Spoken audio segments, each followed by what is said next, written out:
insurer. What a pleasure to have you here. Hi. Thank you very much for having me. I'm really excited.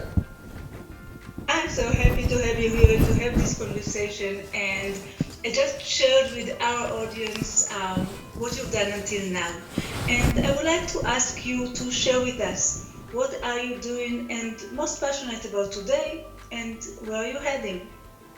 Well, I founded Digitalscouting, which is a platform for entrepreneurs, thought leaders, and and senior managers in large companies or small companies, to where they can share their best practices and their lessons learned. And it started as a hobby, and now it really has exploded in a positive way.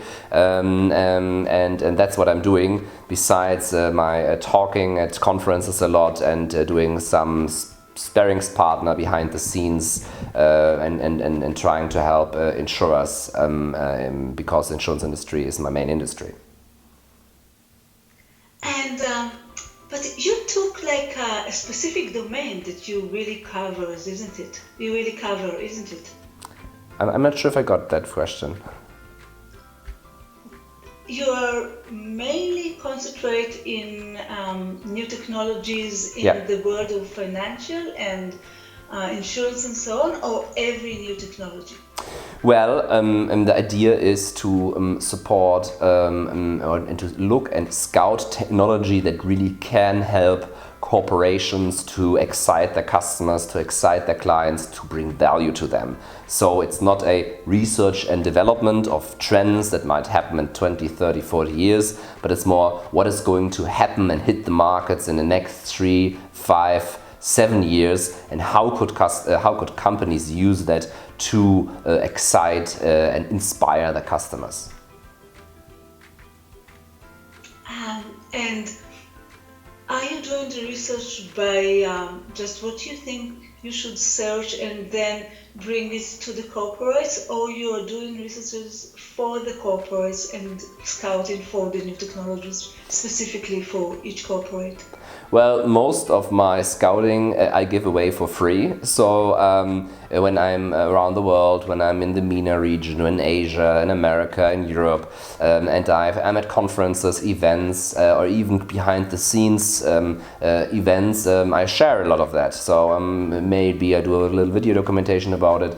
I write articles about what I see. I recently wrote something about WeChat, the Chinese super app, or I share then my insights afterwards. So actually I give away most of that for free for the audience to have a look at it and to participate in that. And it's more... So my audience is my main target there. And what I sometimes do when people ask me, oh, don't you want to come and visit us and have a little session with us and let us know what you think about our issues, and that would be then more like for the corporate side. But in general, most of the things I see, I share for free. And where are you heading? What are the plans? What do you plan to do? Well, the thing is that of course I have a dream and a vision where things should head, but the success of Digitalscouting has been so surprising and so energetic that I cannot predict anything. So it has been maybe a little background to that. Digitalscouting started actually as a small hobby project, and which now, employs around the world a whole team of people supporting that. And how did you start with that? How did this come to your mind? Well, for years I've been sharing content, articles I found interesting on social media, especially on LinkedIn and Xing, which is the German LinkedIn, and I got a lot of good feedback from it. And I always were not afraid to call out the elephant in the room. And especially in the finance and insurance industry, you have a lot of elephants in the room.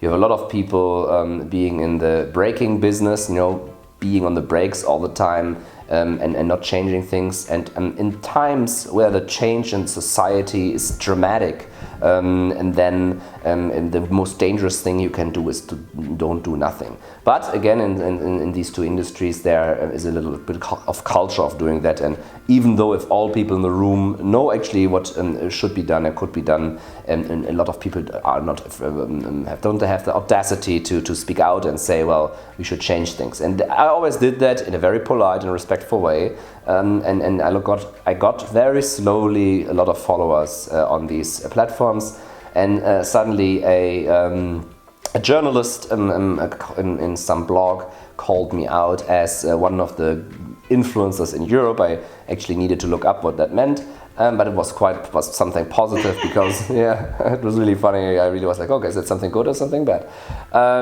So that accelerated things. But when I published my homepage, Digitalscouting, as a platform, that's where things actually really exploded. Maybe to tell you a story, I once looked at a social media analytics tool, and my wife just stood beside me, and I said, oh, look at that number. And it was like a monthly reach of 17 million, which is like for an individual or a small team, like unbelievable, or several 100,000 impressions at Twitter. Things like that happen, or I don't know. I wrote an article on Amazon entering the insurance industry in Germany, and it became the most read article of the year in Germany in the insurance industry.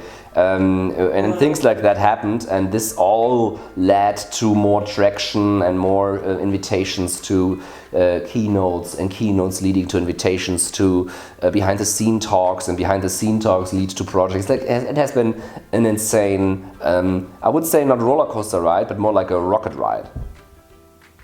Oh, and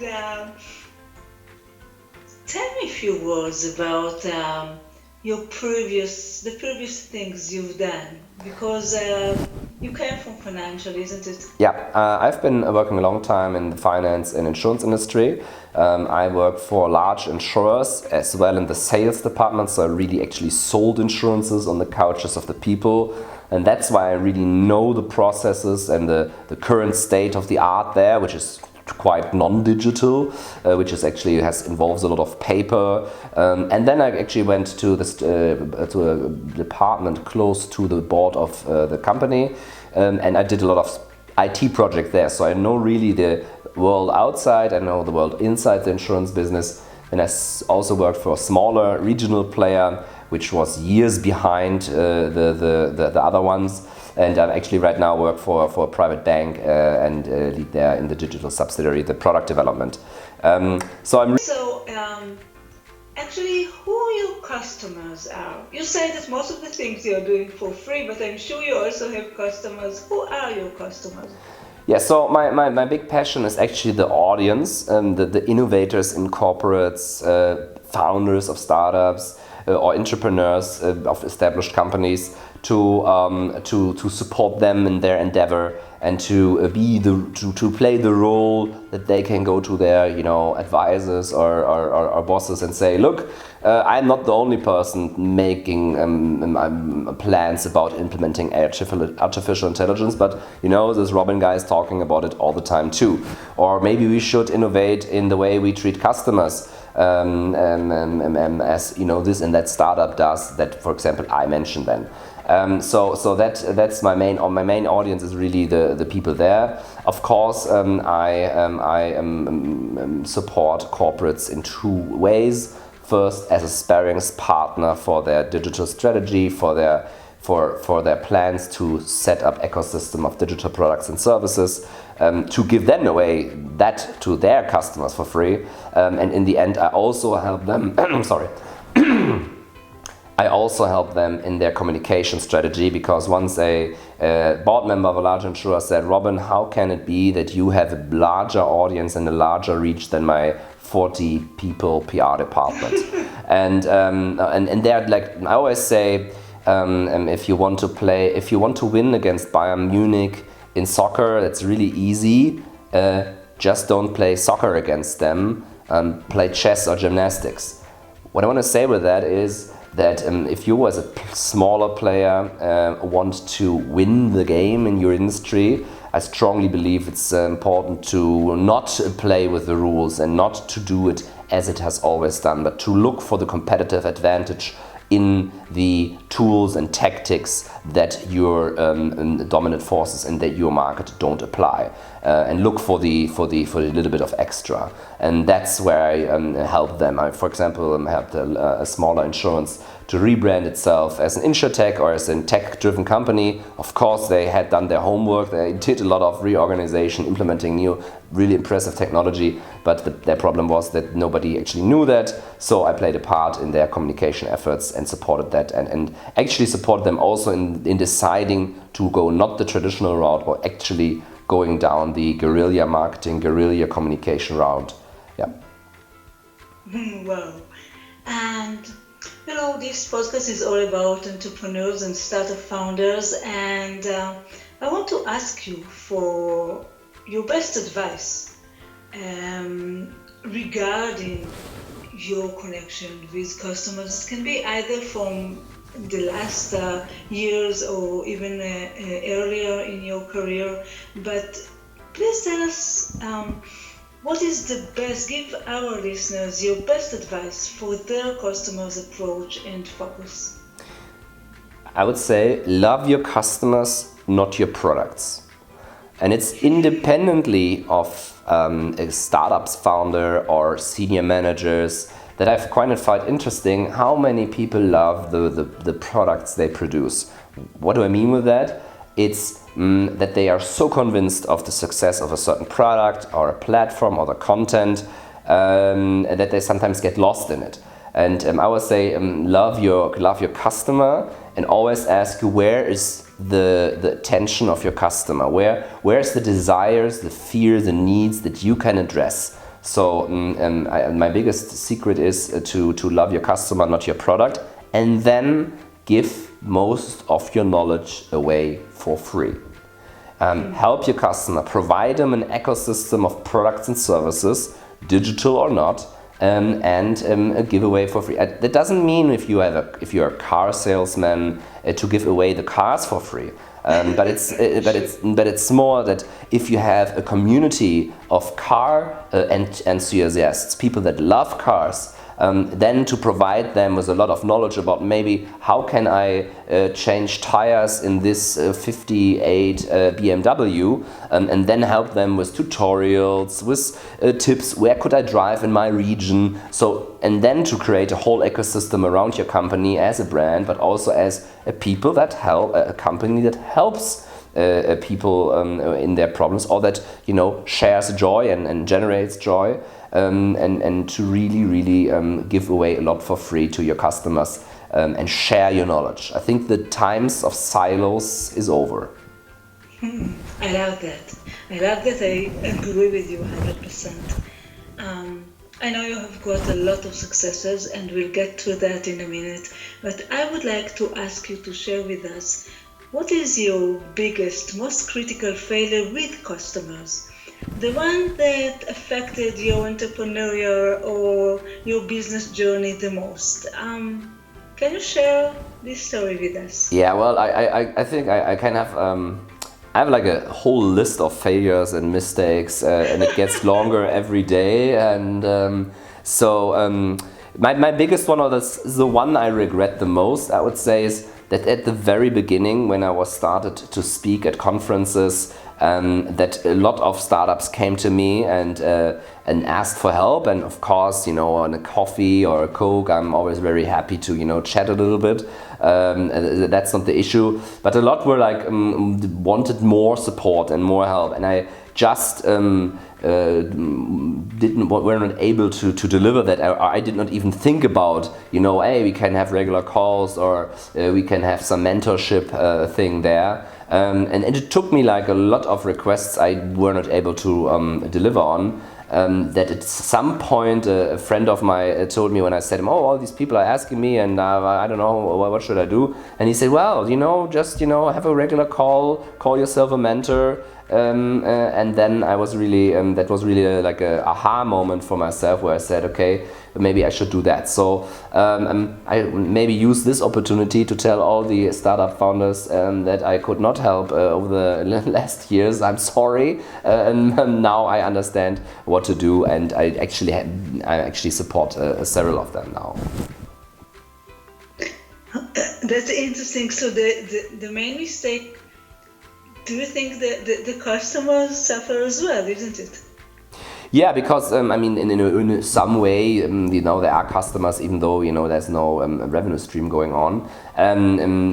Yeah, so I did not understand the desire of the customer in that situation. I didn't even see this person as a customer or a person one could collaborate with. And I think maybe others have that too.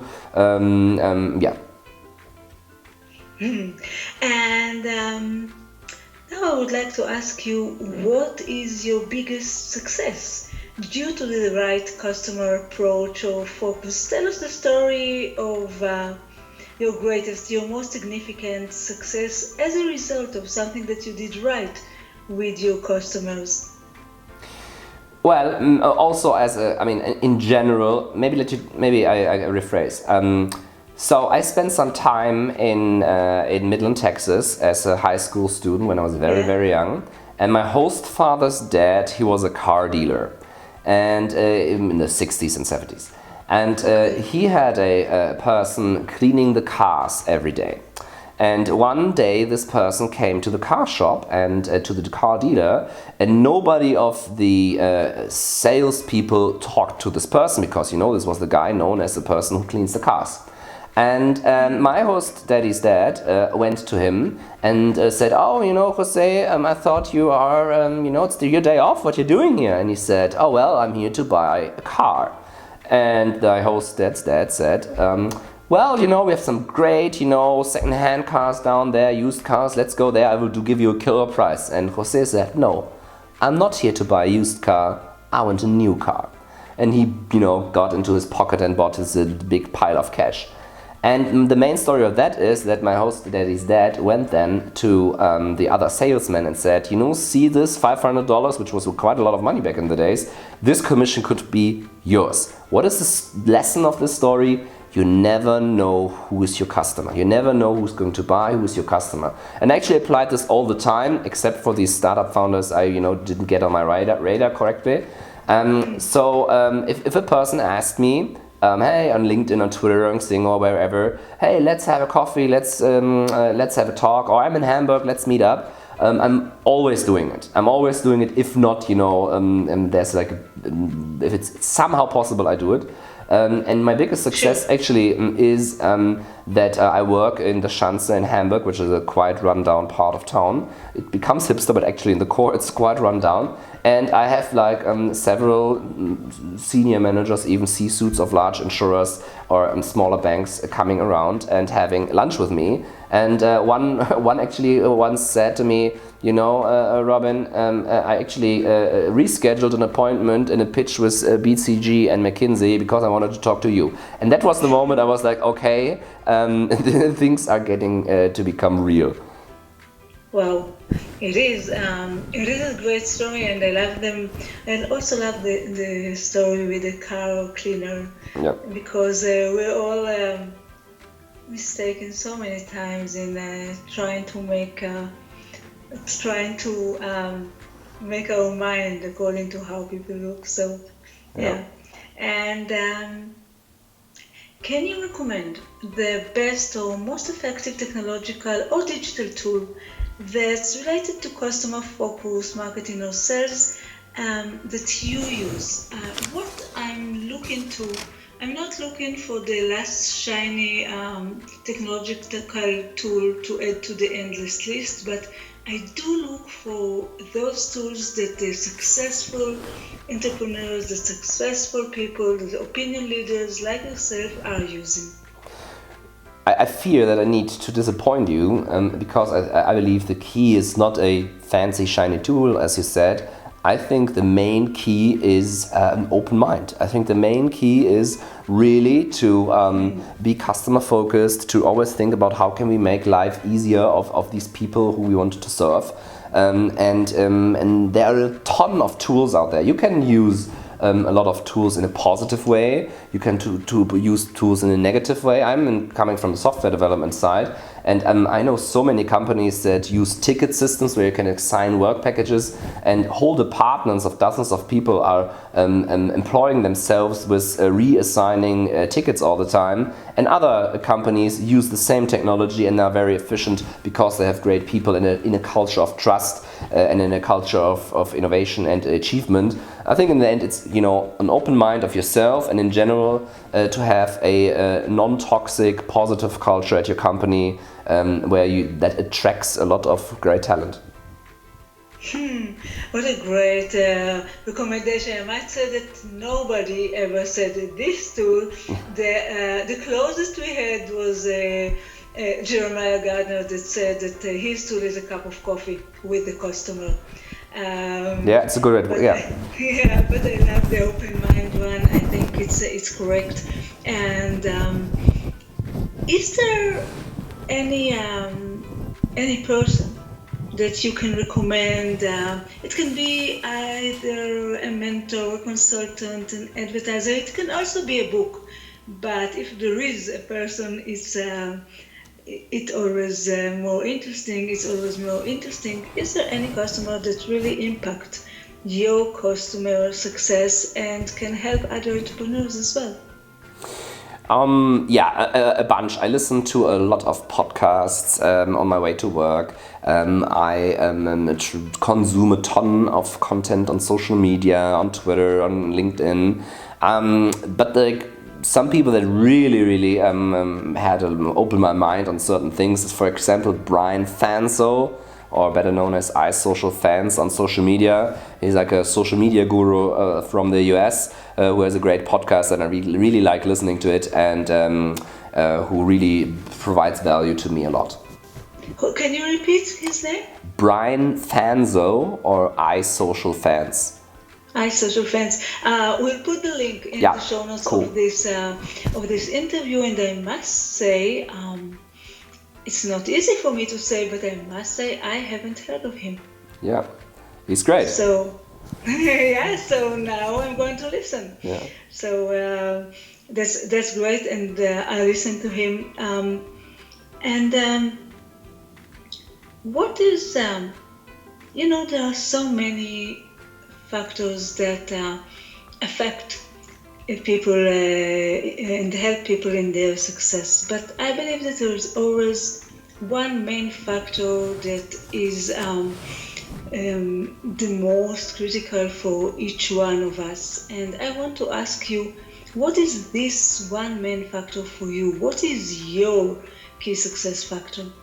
Well, my key success for surely Katja, my wife, because without her, nothing of this ever would have happened. Nothing would have been possible. So she's supporting me since a long time in every aspect of life, and being a great sparring partner and friend along the way is my main success factor. Without her, everything would be nothing. Wow! What a great answer. But don't tell her. Yeah. And my last question, before I ask you what is the best way to connect with you, but my last answer is, my next question is my mountain question. And as I always say, I imagine this journey of taking ownership of an idea or of a brand in the mind of the customer. I always imagine that as climbing mountains. And I love to ask my guests, did you ever climb a mountain, or wish to climb a mountain, or plan on climbing mountains? Do you have any relationships with mountains at all? So, and I'm talking about physical mountains. Yes. So on the one hand, I'm a North German and I'm half Dutch. So what I consider a mountain is more like the height of a dike. And I climb dikes quite often because I love the sea.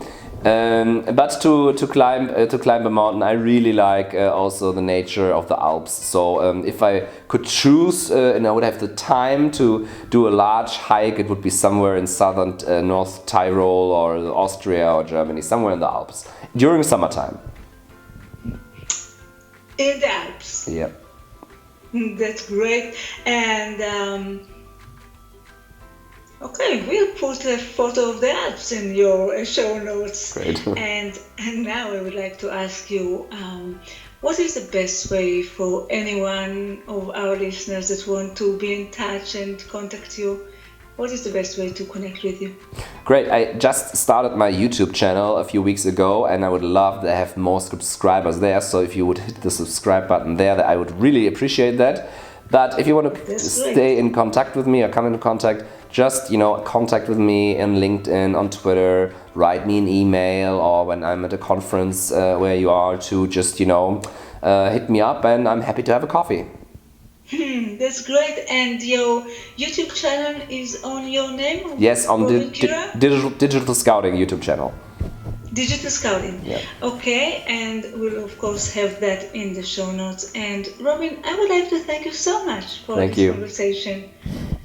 Thank you so much for coming today and for talking with us. It was so interesting. Thank you very much, Hayut. Thank you very much.